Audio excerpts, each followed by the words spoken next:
ಎಲ್ರಿಗೂ ನಮಸ್ಕಾರ. ನಾನು Veena Ramesh. Welcome to my YouTube channel. ಹಾಗೆ ಇವತ್ತಿನ ವ್ಲಾಗಲ್ಲಿ ಅಡುಗೆ ಮನೆಯಲ್ಲಿ ತುಂಬಾ ಉಪಯುಕ್ತವಾಗಿರುವಂಥ 7 ಫುಡ್ ಐಟಮ್ಸ್ ಬಗ್ಗೆ ಈ ವ್ಲಾಗಲ್ಲಿ ಶೇರ್ ಮಾಡಿ. ಒಂದು 3 ಡೇಸ್ಗೆ ಆಗೋವಷ್ಟು ದೋಸೆ ಬ್ಯಾಟರ್ನ ನಾನು ಮನೇಲೇ ರೆಡಿ ಮಾಡಿ ಇಟ್ಕೊಳ್ತೀನಿ. ಸೊ ಇದರಿಂದ ಬೆಳಗ್ಗೆ ಟಿಫನ್ ಮಾಡಬೇಕಾದ್ರೆ ಯಾವುದೇ ರೀತಿ ಟೆನ್ಷನ್ ಇಲ್ದಂಗೆ ಟಿಫನ್ ಮಾಡ್ಕೊಳ್ಬೋದು. ಈ ರೀತಿ ಮನೇಲಿ ನಾವು ಹೈಜಿನಿಕ್ ಆಗಿ ದೋಸೆ ಬ್ಯಾಟರ್ನ ರೆಡಿ ಮಾಡ್ಕೊಳ್ಳೋದ್ರಿಂದ ವಿಧವಾಗಿ ದೋಸೆಗಳನ್ನ ಮಾಡಬಹುದು. ಉದ್ದಿನ ಬೇಳೆನ ಫಸ್ಟ್ ರುಬ್ಬಕ್ಕೆ ಹಾಕೊಳ್ತೀನಿ. ಉದ್ದಿನ ಬೇಳೆನ ರುಬ್ಬಕ್ಕೆ ಹಾಕಬೇಕಾದ್ರೆ ಒಂದು ಬೌಲ್ ಫುಲ್ ಆಗಿ ಐಸ್ ಕ್ಯೂಬ್ ಹಾಕಿದ್ರೆ ಉದ್ದಿನ ಬೇಳೆ ಹಿಟ್ಟು ತುಂಬಾ ಚೆನ್ನಾಗಿ ಉಬ್ಬಿ ಬರುತ್ತಿರೋ ಉದ್ದಿನ ಬೇಳೆ ಹಿಟ್ಟನ್ನ ಸಪರೇಟ್ ಆಗಿ ಪಾತ್ರೆಯಲ್ಲಿ ಎತ್ತಿಟ್ಕೊಂಡಾದ್ಮೇಲೆ ಅಕ್ಕಿನ ರುಬ್ಬಕ್ಕೆ ಹಾಕ್ತೀನಿ. ಸೊ ಆಮೇಲೆ ನಾನು ಎರಡನ್ನು ಚೆನ್ನಾಗಿ ಕೈಯಲ್ಲೇ ಮಿಕ್ಸ್ ಮಾಡಿ ಈ ರೀತಿ ಡಿವೈಡ್ ಮಾಡಿ ಹಿಟ್ಟನ್ನ ಮಿಕ್ಸ್ ಮಾಡೋದ್ರಿಂದ ಇಡ್ಲಿ ತುಂಬ ಸಾಫ್ಟಾಗಿ ಚೆನ್ನಾಗಿ ಒಂದು 3 ಡೇಸ್ಗೆ ಆಗುವಷ್ಟು ಇಡ್ಲಿ ದೋಸೆ ಹಿಟ್ಟನ್ನು ರೆಡಿ ಮಾಡಿ ಇಟ್ಕೊಂಡಿದ್ದೀನಿ. ಸೊ ದೋಸೆ ಮಾತ್ರ ವೆರೈಟಿ ದೋಸೆನ ಹಾಕ್ತೀನಿ. ಇಡ್ಲಿ ಮಾತ್ರ ಒಂದೇ ಥರ ಹಾಕುವಂಥದ್ದು. ಮಕ್ಕಳಿಗೆ ದೋಸೆ ಅಂದರೆ ಇಷ್ಟ ಆಗುತ್ತೆ. ಇಡ್ಲಿಗಿಂತ ದೋಸೆ ತುಂಬ ಇಷ್ಟಪಡ್ತೀನಿ. ಸೊ ಹಾಗಾಗಿ ಜಾಸ್ತಿ ನಮ್ಮ ಮನೇಲಿ ಇಡ್ಲಿಗಿಂತ ದೋಸೆನೇ ಮಾಡೋ ಅಂಥದ್ದು. ಬೆಳಗ್ಗೆ ಮಕ್ಳಿಗೆ ಟಿಫನ್ಗೆ ಆಗುತ್ತೆ ಅಂತ ಇಡ್ಲಿ ಮಾಡ್ತಾ ಇದ್ದೀನಿ. ಒಂದೇ ಥರ ಇದೇ ಎನರ್ಜಿಲಿ ಕೆಲಸ ಮಾಡ್ತೀವಿ ಅನ್ನೋ ರೀತಿ ಇರೋದಿಲ್ಲ. ಒಂದೊಂದು ದಿನ ಲೇಸಿನೆಸ್ ಅಂತ ಅನಿಸ್ತಾ ಅಂತ ಟೈಮಲ್ಲಿ ಇಡ್ಲಿ ಹಿಟ್ಟು ಉಪಯೋಗಕ್ಕೆ ಬರುತ್ತೆ ಜಾಸ್ತಿ ಮಾಡಿ ಇಟ್ಕೊಂಡಿದ್ರೆ. ಸೊ ಒಂದಿನ ಲೇಟಾಗಿ ಎದ್ಬಿಡ್ತೀವಿ, ತಕ್ಷಣಕ್ಕೆ ಏನಾದರೂ ಟಿಫನ್ ಮಾಡ್ಕೊಬೇಕು. ಅವಾಗ ಒಂದೆರಡು ದೋಸೆ ಹಾಕೊಂಡ್ರೆ ಸಾಕು, ಟಿಫನ್ ಕೆಲಸ ಮುಗಿದೋಗ್ಬಿಡುತ್ತೆ. ಇಡ್ಲಿ ಪಾತ್ರೆದು ಲಿಂಕ್ ಕೊಡಿ ಅಂತ ಕೇಳಿದ್ದೀರಾ. ನಾನು ಆನ್ಲೈನಲ್ಲಿ ಪರ್ಚೇಸ್ ಮಾಡಿಲ್ಲ, ಇಲ್ಲೇ ಲೋಕಲ್ ಶಾಪಲ್ಲಿ ಪಾತ್ರೆ ಅಂಗಡಿಲಿ ತಗೊಂಡಿದ್ದಂಥದ್ದು. ಈ ರೀತಿ ದೋಸೆ ಮಾಡಿಕೊಡಿ, ತುಂಬ ಇಷ್ಟಪಟ್ಟು ತಿಂತಾರೆ. ನಮ್ಮ ಮನೇಲಂತೂ ಎಲ್ಲರಿಗೂ ತುಂಬ ಇಷ್ಟಪಟ್ಟಿರೋ ಆನಿಯನ್ನ ದೋಸೆ ಫುಲ್ಲಾಗಿ ಸ್ಪ್ರೆಡ್ ಮಾಡಿಬಿಟ್ಟು ತುರಿದಿರೋ ಕ್ಯಾರೆಟನ್ನು ದೋಸೆ ಫುಲ್ಲಾಗಿ ಸ್ಪ್ರೆಡ್ ಮಾಡಿ ಇಡ್ಲಿ ಪುಡಿನ ಉದುರಿಸಿ 1 ಸ್ಪೂನ್ ತುಪ್ಪ ಹಾಕಿ ಗರಿ ದೋಸೆನ ರೆಡಿ ಮಾಡಿ ಕೊಟ್ಟರೆ ತುಂಬ ಇಷ್ಟಪಟ್ಟು ತಿಂತಾರೆ ಮಕ್ಕಳು. ಹಾಗೆ ನಮ್ಮ ಮನೇಲಿ ಬೆಳಗ್ಗೆ ಟೀ ಕಾಫಿ ಕುಡಿಯೋದು ತುಂಬ ಕಮ್ಮಿ. ರಾಗಿ ಗಂಜಿ ಅಂದರೆ ಇಷ್ಟಪಟ್ಟು ಕುಡಿತಾರೆ. ಸೊ ಹಾಗಾಗಿ ಬರೀ ರಾಗಿ ಪೌಡರ್ ಮಾಡೋದ್ರ ಬದಲು ಅದರಲ್ಲಿ ಕೆಲವೊಂದು ಮಿಲೆಟ್ಸನ್ನು ಸೇರಿಸಿ ರಾಗಿ ಪೌಡರ್ ಮಾಡ್ಕೊಳ್ಳೋಣ ಅಂತ ಮಾಡ್ತಾ ಇದ್ದೀನಿ. ಹೆಸರುಕಾಳು, ಕಡಲೆಕಾಳು, ಕೆಂಪಕ್ಕಿ, ರಾಗಿ, ಗೋಧಿ, ಸೊ ಇಷ್ಟನ್ನು ನಾನು ಹಾಕಿ ಮಿಕ್ಸ್ ಮಾಡಿದ್ದೀನಿ. ಹಾಗೆ ಸ್ವಲ್ಪ ಮೆಂತೆ ಹಾಕಿದ್ದೀನಿ, ಅದು ವಿಡಿಯೋ ಸ್ಕಿಪ್ ಆಗ್ಬಿಟ್ಟಿದೆ. ಈ ರಾಗಿ ಪೌಡರ್ ಅಲ್ಲಿ ಡ್ರೈ ಫ್ರೂಟ್ಸ್ ಕೂಡ ಆಡ್ ಮಾಡ್ಕೊಬಹುದು. ಆದ್ರೆ ಬೇಗ ಹುಳ ಆಗೋಗ್ಬಿಡುತ್ತೆ, ಜಾಸ್ತಿ ದಿನ ಸ್ಟೋರ್ ಮಾಡಿ ಇಡಕ್ ಆಗೋದಿಲ್ಲ. ಹಾಗಾಗಿ ನಾನು ಬರೀ ಕಾಳುಗಳನ್ನ ಮಾತ್ರ ನಾನು ಸೇರಿಸಿ ರಾಗಿ ಗಂಜಿ ಮಾಡೋದು ತುಂಬಾನೇ ಸಿಂಪಲ್. ಎಷ್ಟು ಕ್ವಾಂಟಿಟಿ ಗಂಜಿ ಬೇಕು ಅಷ್ಟು ಲೋಟ ನೀರನ್ನ ಹಾಕ್ಬಿಟ್ಟು ನೀರು ಸ್ವಲ್ಪ ಬಿಸಿ ಆದ್ಮೇಲೆ 2 ಸ್ಪೂನ್ ರಾಗಿ ಪೌಡರ್ನ ಹಾಕಿ ಚೆನ್ನಾಗಿ ಕುದಿಸ್ಬೇಕು. ಗಂಜಿ ತಣ್ಣಗಾದ್ಮೇಲೆ ನಾನು ಇಲ್ಲಿ ಮೊಸರನ್ನ ಹಾಕೊಂಡಿದ್ದೀನಿ. ಸೊ ಮೊಸರು ಹಾಕಿ ಹ್ಯಾಂಡ್ ಬ್ಲೆಂಡರ್ ಯೂಸ್ ಮಾಡಿಕೊಂಡು ಮೊಸರು ಗಂಟೆಲ್ಲ ಹೊಡೆಯೋ ಹಂಗೆ ಚೆನ್ನಾಗಿ ಬ್ಲೆಂಡ್ ಮಾಡಿ ಗಂಜಿ ಮೊಸರು ಎರಡನ್ನು ಮಿಕ್ಸ್ ಮಾಡಿ ಒಂದು ಲೋಟದಲ್ಲೇ ಹಾಕ್ಬಿಟ್ಟು ಇದಕ್ಕೆ ನಾನು ಸ್ವಲ್ಪ ಈರುಳ್ಳಿ ಹಾಗೆ ಸೌತೆಕಾಯಿ, ನಾನು ಇದರಲ್ಲಿ ಕ್ಯಾರೆಟ್ ಕೂಡ ಆ್ಯಡ್ ಮಾಡ್ಕೊಳ್ತೀನಿ. ತುಂಬಾನೇ ಟೇಸ್ಟಿಯಾಗಿರುತ್ತೆ. ಹಾಗೆ ಎಲ್ಲ ಹೆಣ್ಮಕ್ಳು ಇದೊಂದು ಪ್ರಾಬ್ಲಮನ್ನು ಫೇಸ್ ಮಾಡಿರ್ತೀರಾ ಅಂತ ಅಂದ್ಕೊಳ್ತೀನಿ. ಹಾಲನ್ನ ಕಾಯಿಸ್ಬೇಕಾದ್ರೆ ಯಾವಾಗ ಉಕ್ಕುತ್ತೆ ಅಂತ ನೋಡ್ತಾನೆ ನಿಂತ್ಕೊಂಡಿರ್ತೀವಿ. ಸೊ ಬೈ ಚಾನ್ಸ್ ಉಕ್ಕಿ ಸ್ಟವ್ ಮೇಲೆಲ್ಲ ಚೆಲ್ಬಿಡ್ತು ಅಂದರೆ ಫುಲ್ ಸ್ಟವ್ನೇ ಕ್ಲೀನ್ ಮಾಡಬೇಕಲ್ಲ ಅಂತ ನೋಡ್ತಾ ಇರ್ತೀವಿ. ಹಾಗೆ ನಾನು ಇಲ್ಲಿ ಹಾಲಿನ ಕುಕ್ಕರ್ ಬಗ್ಗೆ ಹೇಳ್ತಾ ಇದ್ದೀನಿ. ಸೊ ಹಾಲಿನ ಕುಕ್ಕರ್ ಯೂಸ್ ಮಾಡೋದ್ರಿಂದ ಹಾಲು ಉಕ್ಕುತ್ತೋ ಇಲ್ವೋ ಅಂತ ನೋಡೋ ಟೆನ್ಷನ್ನೇ ಇರೋದಿಲ್ಲ. ಹಾಲಿನ ಕುಕ್ಕರ್ನ ಯಾವ ರೀತಿ ಯೂಸ್ ಮಾಡೋದು ಅಂದ್ರೆ ಈ ರೀತಿ ವಿಸಲ್ ಇರುತ್ತಲ್ವಾ, ಅದ್ರ ಹೋಲಲ್ಲಿ ಅರ್ಧ ಲೋಟ ನೀರನ್ನ ಹಾಕಿ ವಿಸಲ್ನ ಟೈಟ್ ಆಗಿ ಕ್ಲೋಸ್ ಮಾಡಬೇಕು. ಹೊರಗಡೆಯಿಂದ ತಂದಂತ ಹಾಲನ್ನ ಯಾವಾಗ್ಲೂ ನಾನು ಶೋಧಿಸಿನೇ ಕಾಯೋಕೆ ಇಡುವಂಥದ್ದು. ಪ್ಯಾಕೆಟ್ ಹಾಲು ನಾವು ಯೂಸ್ ಮಾಡೋದಿಲ್ಲ. ಇಲ್ಲೇ ಹಸು ಸಾಕೊಂಡಿರೋರ ಮನೆಯಲ್ಲಿ ಹಾಲು ತಗೊಳ್ತೀವಿ. ಸೊ ಹಾಗಾಗಿ ನಾನು ಶೋಧಿಸ್ಕೊಂಡು ಯಾವಾಗ್ಲೂ ಕಾಯಕ್ಕೆ ಇಡ್ತೀನಿ. ಈ ರೀತಿ ಹಾಲಿನ ಕುಕ್ಕರ್ ಯೂಸ್ ಮಾಡೋದ್ರಿಂದ ಟೆನ್ಷನ್ನೇ ಇರೋದಿಲ್ಲ, ಹಾಲು ಉಕ್ಕುತ್ತೋ ಇಲ್ವೋ ಅಂತ. ತುಂಬಾನೇ ಹೆಲ್ಪ್ಫುಲ್ ಆಗಿದೆ. ಸೊ ವಿಸಲ್ ಯಾವ ರೀತಿ ಬರುತ್ತೆ ಅಂತ ತೋರಿಸ್ತೀನಿ.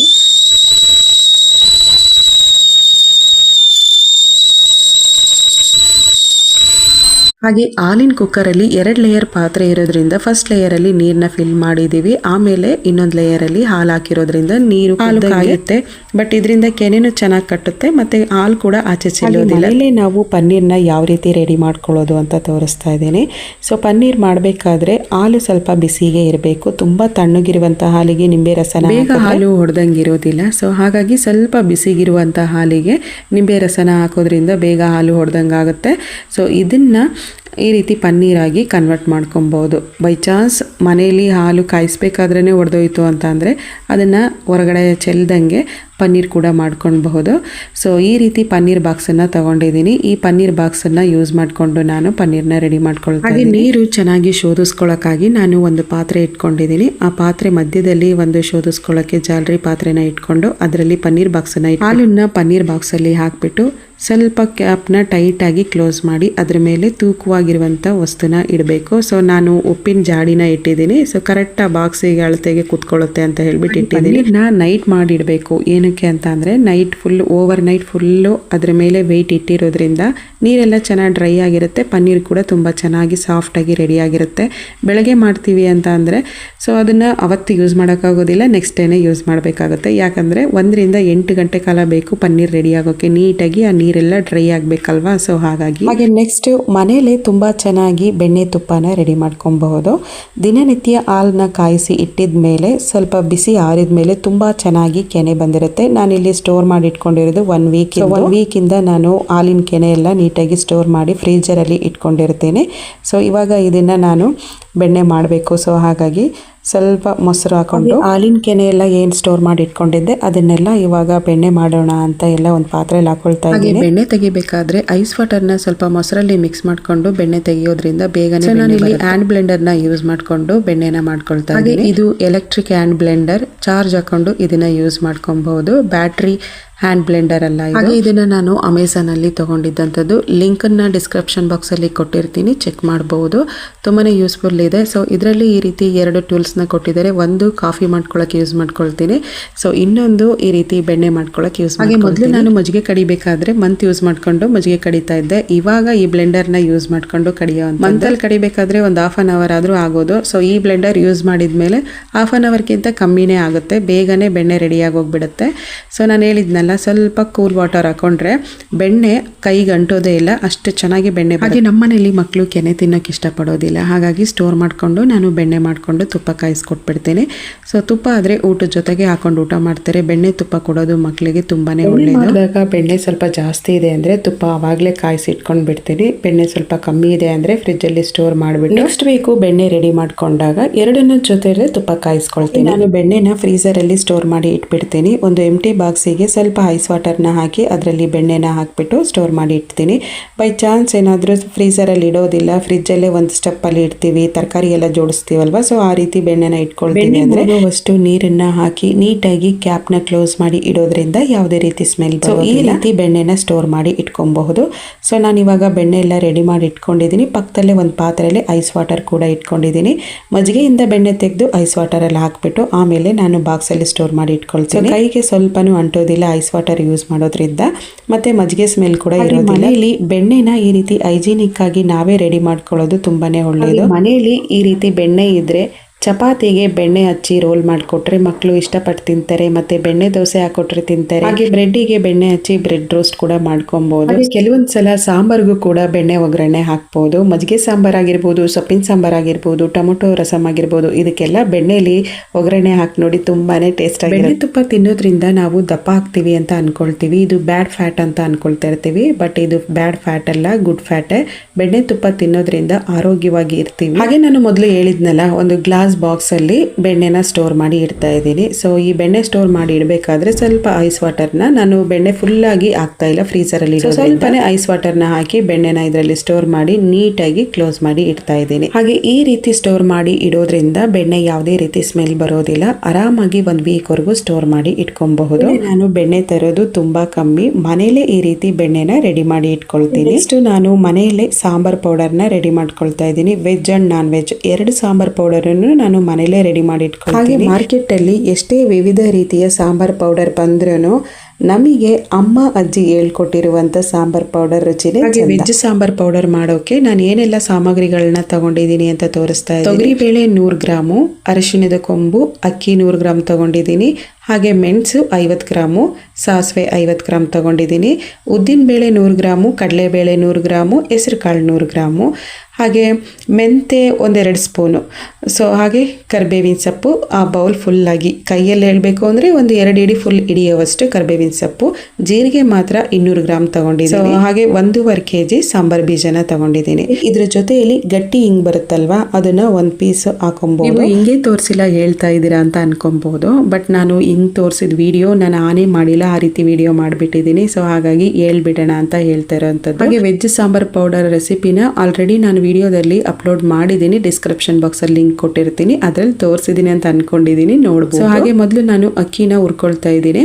ಅಕ್ಕಿನ ಚೆನ್ನಾಗಿ ಕಂದು ಬಣ್ಣ ಬರೋವರೆಗೂ ಹುರ್ಕೊಬೇಕು. ಸಾಂಬಾರ್ ಪೌಡರು 1-2 ತಿಂಗಳವರೆಗೂ ಚೆನ್ನಾಗಿ ಹುಳ ಆಡ್ದಂಗೆ ನೀಟಾಗಿ ಸ್ಟೋರ್ ಮಾಡಿ ಇಟ್ಕೊಬೇಕು. ಅಂದರೆ ನಾವು ಇಲ್ಲಿ ಇಟ್ಕೊಂಡಿರೋ ಕಾಳುಗಳೆಲ್ಲ ಏನಿದೆ ಅದನ್ನು ಚೆನ್ನಾಗಿ ಕಂದು ಬಣ್ಣ ಬರೋವರೆಗೂ ಹುರ್ಕೊಬೇಕು. ಸೊ ಇಲ್ಲಿರೋವಂಥ ಸಾಮಗ್ರಿಗಳನ್ನೆಲ್ಲ ನಾವು ಯಾವ ರೀತಿ ಹುರ್ಕೊಳ್ತೀವಿ ಅದರ ಮೇಲೆ ಸಾಂಬಾರ್ ಪೌಡರ್ ಡಿಪೆಂಡ್ ಆಗಿರುತ್ತೆ. ಕಾಳುಗಳನ್ನೆಲ್ಲ ಒತ್ತಿಸ್ತಾನೆ ಚೆನ್ನಾಗಿ ಹುರ್ಕೊಬೇಕು. ಸೊ ಇದಾಗಿದೆ ಅಂತ ಹೆಂಗೆ ಕಂಡುಹಿಡಿಯೋದು ಅಂದರೆ, ಉರಿತಾ ಇರಬೇಕಾದ್ರೇ ಆ ಕಾಳುಗಳಿಂದ ಘಮ ಘಮ ಸ್ಮೆಲ್ ಬರ್ತಾ ಇರುತ್ತಲ್ವಾ, ಸೊ ಅವಾಗಲೇ ಗೊತ್ತಾಗ್ಬಿಡುತ್ತೆ ನಮಗೆ ಇದು ಡ್ರೈ ಆಗಿದೆ ಅಂತ. ಈ ಕಾಳುಗಳನ್ನೆಲ್ಲ ಹುರಿದ್ಬಿಟ್ಟು ಒಂದು ದೊಡ್ಡ ಪಾತ್ರೆಯಲ್ಲಿ ಹಾಕಿ ಸ್ವಲ್ಪ ಬಿಸಿ ಆರೋರಂಗೆ ಬಿಡಬೇಕು. ತುಂಬಾ ಬಿಸಿ ಇದ್ರೆ ಏನಾಗುತ್ತೆ, ಸೊಮಿಲಿ ಕೊಡಬೇಕಾದ್ರೆ ಶೆಕೆಗೆ ಸ್ವಲ್ಪ ನೀರಿನ ಅಂಶ ಇದ್ದಂಗೆ ಅನ್ಸುತ್ತೆ. ಹಾಗಾಗಿ ಸ್ವಲ್ಪ ನೀಟಾಗಿ ಡ್ರೈ ಮಾಡಿಬಿಟ್ಟು ಆ ಬಿಸಿನ ಸ್ವಲ್ಪ ಹೊತ್ತು ಹಾಗೆ ಹಾರಕ್ಬಿಟ್ಟು ಆಮೇಲೆ ಮಿಲ್ಲಿಗೆ ಪೌಡ್ರ್ ಮಾಡೋಕ್ಕೆ ಕೊಡಬೇಕು. ಕರಿಬೇವಿನ ಸೊಪ್ಪನ್ನ ಈ ರೀತಿ ಹುರ್ಕೊಬೇಕು ಅನ್ನೋ ಹಾಗೇನಿಲ್ಲ, ಬಿಸಿಲಲ್ಲೇ ಒಣಗಿಸ್ಬೋದು. ಬಟ್ ನನ್ನ ಹತ್ರ ಹಸಿ ಕರಿಬೇವಿನ ಸೊಪ್ಪಿತ್ತು, ಸೊ ಹಾಗಾಗಿ ನಾನು ಡ್ರೈ ಮಾಡೋಣ ಅಂತ ಮಾಡ್ತಾ. ಸೊ ಡ್ರೈ ಮಾಡಬೇಕಾದ್ರೆ ಸೊಪ್ಪು ಮುಟ್ಟು ನೋಡಿದ್ರೆ ಮುರು ಸೌಂಡ್ ಬರಬೇಕು. ಆ ರೀತಿ ನೀಟಾಗಿ ನೀರೆಲ್ಲ ಡ್ರೈ ಆಗೋ ರೀತಿಲಿ ಸೊಪ್ಪನ್ನ ಡ್ರೈ ಮಾಡ್ಕೊಂಡು. ಸಾಂಬಾರ್ ಪೌಡರ್ ಮಾಡಬೇಕಾದ್ರೆ ಕರಿಬೇವಿನ ಸೊಪ್ಪು ಜಾಸ್ತಿನೇ ಇದೆ ಅಂತ ಅಂದರೆ ಹೆಚ್ಚಾಗಿ ಕೂಡ ಯೂಸ್ ಮಾಡ್ಕೊಬಹುದು, ತುಂಬಾನೇ ಒಳ್ಳೆಯದು. ಜೀರಿಗೆ ಮಾತ್ರ ಜಾಸ್ತಿ ಕ್ವಾಂಟಿಟಿಲಿ ತಗೊಂಡಿದ್ದೀನಿ. ಇದರಿಂದ ಸಾಂಬಾರ್ ಪೌಡರ್ ತುಂಬ ಟೇಸ್ಟ್ ಆಗಿರುತ್ತೆ. ಮತ್ತು ಅರಿಶಿಣದ ಕೊಂಬುಗಳನ್ನ ಹೀಗೆ ಹಾಕಬಾರ್ದು, ಚೆನ್ನಾಗಿ ಕುಟ್ಟಿ ಪುಡಿ ಮಾಡಬೇಕು. ಸ್ವಲ್ಪ ಬಿಸಿ ಮಾಡಿಕೊಂಡ್ರೆ ಕುಟ್ಟಕ್ಕೆ ಈಸಿ ಆಗುತ್ತೆ ಅಂತ ಹೇಳಿಬಿಟ್ಟು ನಾನು ಪುಡಿ ಮಾಡೋಕ್ಕೆ ಈಸಿ ಆಗುತ್ತೆ ಅಂತ ಬಿಸಿ ಮಾಡ್ಕೊಳ್ತಾ ಇದ್ದೀನಿ.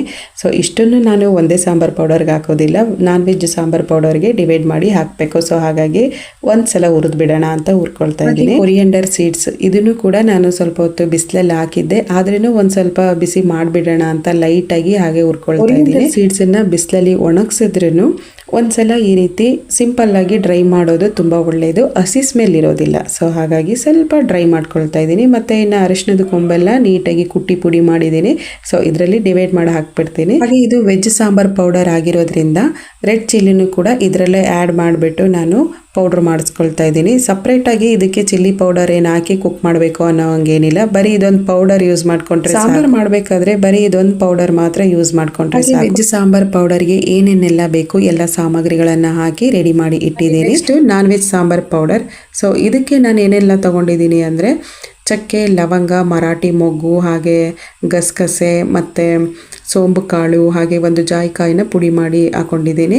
ಸೊ ಏಲಕ್ಕಿ 2 ಥರದ ಏಲಕ್ಕಿನ ತಗೊಂಡಿದ್ದೀನಿ. ಇದನ್ನೆಲ್ಲ ಚೆನ್ನಾಗಿ ಹುರ್ಕೊಳ್ತಾ ಇದ್ದೀನಿ. ಹಾಗೆ ಕಲ್ಲು ಹೂವು ಅಂತ ಹೇಳ್ತಾರಲ್ವಾ, ಸೊ ಅದನ್ನು ಕೂಡ ಸ್ವಲ್ಪ ಹಾಕಿದ್ದೀನಿ, ಜಾಸ್ತಿ ಹಾಕಿಲ್ಲ. ಸೊ ಇದನ್ನೆಲ್ಲ ಫ್ಲೇವರ್ ಆಚೆ ಬರೋವರೆಗೂ ಚೆನ್ನಾಗಿ ಉರಿಬೇಕು. ಲಾಸ್ಟಲ್ಲಿ ನಾನು ಗಸಗಸೆನ ಹಾಕ್ತಾ ಇದ್ದೀನಿ. ಗಸಗಸೆ ಬೇಗ ಡ್ರೈ ಆಗುತ್ತೆ, ಸೊ ಹಾಗಾಗಿ ಲಾಸ್ಟಲ್ಲಿ ಸ್ವಲ್ಪ ಸ್ಟವ್ನ ಸಿಮ್ಮಲ್ಲಿ ಇಟ್ಕೊಂಡು ನಾನು ಗಸಗಸೆನ ಹುರ್ಕೊಳ್ತಾ ಇದ್ದೀನಿ. ಇಲ್ಲಾಂದರೆ ಜಾಸ್ತಿ ಒತ್ತದಂಗೆ ಆಗೋಗ್ಬಿಡುತ್ತೆ, ಹಾಗಾಗಿ ಸ್ವಲ್ಪ ಸಿಮ್ಮಲ್ಲಿ ಸ್ಟವ್ನ ಇಟ್ಕೊಂಡು ಹುರ್ಕೊಂಡು. ಇದಿಷ್ಟು ಸ್ಪೈಸಿ ಐಟಮ್ಸ್ ಎಲ್ಲ ರೆಡಿ ಮಾಡ್ಕೊಂಡಾಯ್ತು. ಇವಾಗ ಅಕ್ಕಿನ ಚೆನ್ನಾಗಿ ಹುರ್ಕೊಬೇಕು. ಸೊ ಇದನ್ನು ಹುರಿದ ಕೊರಿಯಂಡರ್ ಸೀಡ್ಸ್ ಅನ್ನು ಕೂಡ ನಾನು ಬಿಸಿ ಮಾಡ್ಕೊಳ್ತೀನಿ. ನಾನಿಲ್ಲಿ 1.5 kg ತಗೊಂಡಿರೋ ಅಂಥದ್ದು. ನಾನ್ ವೆಜ್ ಸಾಂಬಾರ್ ಪೌಡರ್ ಅಲ್ಲಿ ನಾನು ಒಣಮೆಣಸಿನ್ಕಾಯಿನ ಮಿಕ್ಸ್ ಮಾಡೋದಿಲ್ಲ. ಸೊ ಇವಾಗ ಎಷ್ಟು ತೋರಿಸ್ತೆ ಅಷ್ಟೇನೆ ನಾನು ಯೂಸ್ ಮಾಡುವಂಥದ್ದು. ಚೆನ್ನಾಗಿ ಪೌಡರ್ ಮಾಡಿಸ್ಕೊಂಡು ಬಂದಾಯ್ತು. ಇವಾಗ ಅದರ ಜಾಗಕ್ಕೆ ನಾನು ಆರ್ಗನೈಸ್ ಮಾಡಿ ಇಟ್ಟಿದ್ರೆ ನನ್ನ ಕೆಲಸ ಕಂಪ್ಲೀಟ್ ಆಗಿ ಮುಗಿಯುತ್ತೆ. ಸಾಂಬಾರ್ ಪೌಡರ್ನು ಮಿಲ್ಲಿಂದ ಪೌಡರ್ ಮಾಡಿಸ್ಕೊಂಡು ತಂದ್ಮೇಲೆ ಸ್ವಲ್ಪ ಹೊತ್ತು ಬಿಸಿ ಆರೋಕೆ ಬಿಟ್ಟು ಆಮೇಲೆ ಬಾಕ್ಸಲ್ಲಿ ಸ್ಟೋರ್ ಮಾಡಿ ಇಟ್ಕೊಬೇಕು. ಇಲ್ಲ ಅಂದರೆ ಕಪ್ಪು ಬಂದಂಗೆ ಪೌಡರ್ ಬಿಸಿ ಇರಬೇಕಾದ್ರೇ ಬಾಕ್ಸಲ್ಲಿ ಸ್ಟೋರ್ ಮಾಡಿ ಇಟ್ಟಿದ್ರೆ ಶೆಕೆಗೆ ಬೇಗನೆ ಹಾಳಾಗೋಗ್ಬಿಡುತ್ತೆ. ಸೊ ಹಾಗಾಗಿ ಸ್ವಲ್ಪ ಹೊತ್ತು ಆರಕ್ಕೆ ಬಿಟ್ಟು ಆಮೇಲೆ ಬಾಕ್ಸಲ್ಲಿ ಸ್ಟೋರ್ ಮಾಡಿ ಇಟ್ಕೊಬೇಕು. ನಾನು chilli powder separate, non veg sambar powder separate, ಹಾಗೆ ವೆಜ್ ಸಾಂಬಾರ್ ಪೌಡರ್ ಸಪ್ರೇಟ್ ಮಾಡಿ ಇಟ್ಕೊಂಡಿದ್ದೆ. ನನಗೆ ಇದು 2 ತಿಂಗಳು ಬರುತ್ತೆ. ಸೊ ಬಾಕ್ಸಲ್ಲಿ ನೀಟಾಗಿ ಎಷ್ಟು ಬೇಕೋ ಅಷ್ಟು ದಿನನಿತ್ಯ ಯೂಸ್ ಮಾಡೋಕ್ಕೆ ಉಳಿದಿರೋ ಸಾಂಬಾರ್ ಪೌಡರ್ನೆಲ್ಲ ಈ ರೀತಿ ಕ್ಲಿಪ್ ಹಾಕ್ಬಿಟ್ಟು ನೀಟಾಗಿ ಒಂದು ಬಾಕ್ಸಲ್ಲಿ ಇಟ್ಬಿಡ್ತೀನಿ. ಸೊ ಈ ರೀತಿ ಕ್ಲಿಪ್ ಹಾಕಿ ಇಡೋದ್ರಿಂದ ಸ್ಮೆಲ್ ಕೂಡ ಹೊರಗೆ ಹೋಗೋದಿಲ್ಲ ಮತ್ತು ಅದ್ರ ಫ್ಲೇವರ್ ಕೂಡ ಹಾಗೆ ಇರುತ್ತೆ. ಸೊ ಯಾವುದೇ ರೀತಿ ಹುಳ ಆಡೋದಿಲ್ಲ. ನಾನೇನು ಫ್ರಿಜ್ಜಲ್ಲೆಲ್ಲ ಸ್ಟೋರ್ ಮಾಡೋದಿಲ್ಲ, ಹಾಗೆ ಬಾಕ್ಸಲ್ಲೇ ಇಟ್ಟಿರ್ತೀನಿ. ಸೊ ನಾನು ಹೇಳಿದ್ನಲ್ಲ, ಫಸ್ಟು ಉರಿಬೇಕಾದ್ರೆ ಕಾಳುಗಳನ್ನ ಚೆನ್ನಾಗಿ ಹುರ್ಕೊಂಡ್ರೆ ಸಾಂಬಾರ್ ಪೌಡ್ರು 2 ತಿಂಗಳವರೆಗೂ ಆರಾಮಾಗಿ ಸ್ಟೋರ್ ಮಾಡಿ ಇಟ್ಕೊಂಡು ಸಾಂಬಾರ್ ಪೌಡರ್ಗಳಾಗಿರ್ಬೋದು ಚಟ್ನಿ ಪುಡಿಗಳಾಗಿರ್ಬೋದು ಆಲ್ಮೋಸ್ಟ್ ನಾನು ಯಾವುದನ್ನು ಹೊರಗಡೆ ತಂದು ತಿನ್ನೋದು ಭಾಳ ಕಮ್ಮಿ. ಸೊ ಆದಷ್ಟು ನಾನು ಮನೆಯಲ್ಲೇ ಪ್ರಿಪೇರ್ ಮಾಡ್ಕೊಳ್ತೀನಿ. ಮನೆಯಲ್ಲೇ ಪ್ರಿಪೇರ್ ಮಾಡ್ಕೊಳ್ಳೋದ್ರಿಂದ ನಮಗೆ ತುಂಬ ದಿನಗಳ ಕಾಲ ಯೂಸ್ ಮಾಡ್ಕೊಬೋದು. ಸೊ ಇವಾಗ ಹೊರಗಡೆಯಿಂದ ಒಂದು 1/4 kg ಅರ್ಧ kg ಸಾಂಬಾರ್ ಪೌಡರ್ ತಂದರೆ ಎಷ್ಟು ದಿನ ಬರೋಕ್ಕೋಗುತ್ತೆ ಅಲ್ವಾ? ಸೊ ಹಾಗಾಗಿ ಮನೆಯಲ್ಲೇ ಈ ರೀತಿ ಪ್ರಿಪೇರ್ ಮಾಡಿ ಇಟ್ಕೊಂಡ್ರೆ ಆರಾಮಾಗಿ 1 ಮಂತ್ವರೆಗೂ ಯೂಸ್ ಮಾಡ್ಕೊಳ್ಬಹುದು. ಹೊರಗಡೆ ಫುಡ್ಡಿಗೆ ಬಾಯ್ ಹೇಳಿ ಅದೇ ರೀತಿ ಫುಡ್ ಟೇಸ್ಟ್ ಕಮ್ಮಿ ಆದರೂ ಪರವಾಗಿಲ್ಲ ಮನೇಲೇ ಮಾಡ್ಕೊಂಡು ತಿಂದು ಹೆಲ್ದಿಯಾಗಿ ಇವತ್ತಿನ ವ್ಲಾಗ್ನ ಎಂಡ್ ಮಾಡ್ತಾ ಇದ್ದೀನಿ. ಸೊ ನಾನು ಇವತ್ತು ಹೇಳಿರುವಂಥ ಈ 7 ಅಡುಗೆ ಮನೆ ಫುಡ್ ಟಿಪ್ಸ್ಗಳು ನಿಮಗೆ ಇಷ್ಟ ಇದ್ದರೆ ನನ್ನ ಚಾನಲ್ನ ಸಬ್ಸ್ಕ್ರೈಬ್ ಮಾಡಿಕೊಂಡು ಪಕ್ಕದಲ್ಲೇ ಇರುವಂಥ ಬೆಲ್ ಐಕನ್ನ ಕ್ಲಿಕ್ ಮಾಡಿದ್ರೆ ನಾನು ಹಾಕೋ ಎಲ್ಲ ವಿಡಿಯೋಗಳ ನೋಟಿಫಿಕೇಷನ್ ನಿಮಗೆ ಬರುತ್ತೆ.